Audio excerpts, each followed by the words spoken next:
Okay na po. Okay na. Hindi, Andy, hatid mo na lang si Paula. Hindi ka na, Paula. Sige po. Sige po. Pinawala na po. Sige, ingat kayo.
Kakaalam ko lang na hindi ako ang tunay na anak ng mga magulang ko.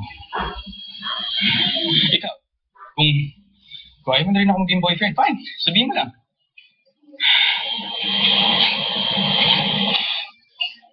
Wait! What?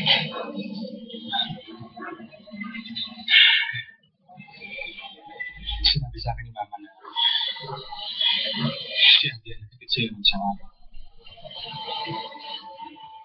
Oo, may problema ba doon? Gusto siya sa'yo.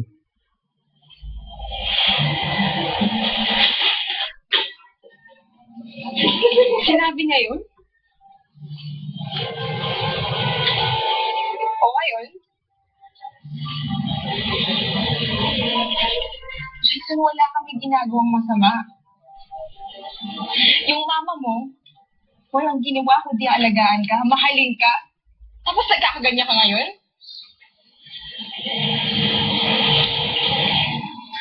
Alam mo, Paula, hindi mo kasi alam yung pakiramdam.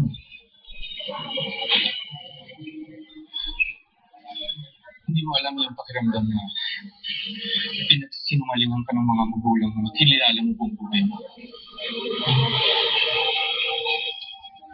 Kasi mga tunay na magulang mo, wala na. Pinamigay nila ako.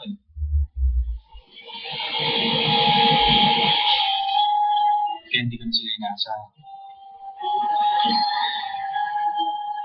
Kaya gusto na mama.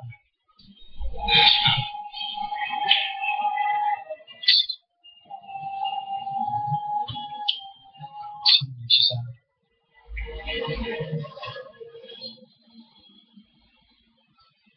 Sino ba yung nakikita mo?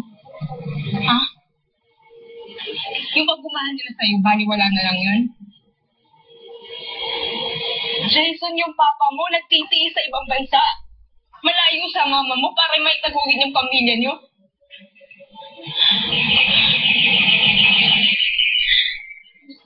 Siguro nga ay nakata maging boyfriend eh.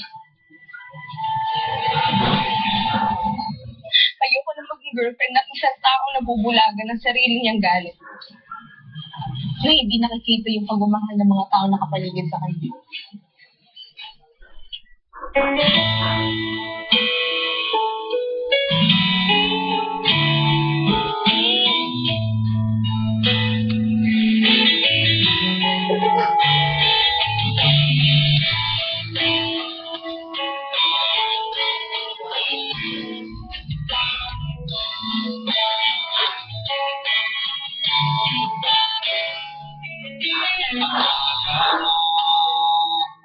Hindi ko nakita, maligaya ka, pagod ay masaya.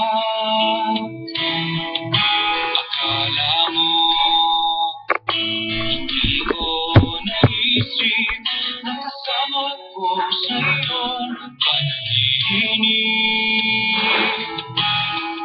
Bawat sabihin ko, alam ko nakinig ka. Akala mo siguro, hindi ko nakita.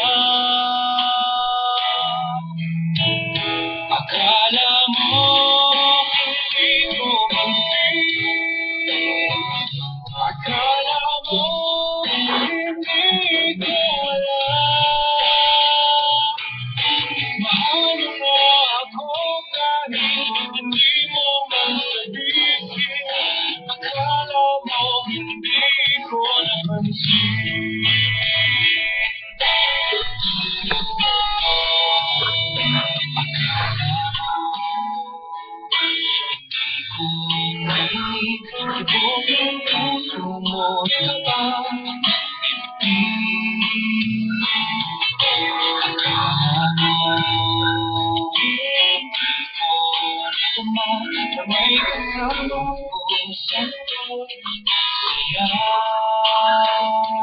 Bakit kailangan kita dumarating ka? Akala mo siguro hindi ko nakita. Akala mo hindi ko pansin. Akala mo hindi ko alam. Mahalin mo ako kahit hindi mo man sabihin. Akala mo hindi ko napansin. Akala mo hindi ko pansin. Akala mo hindi ko alam. Mahal mo nga ako kahit hindi mo man sabihin. Akala mo hindi ko napansin.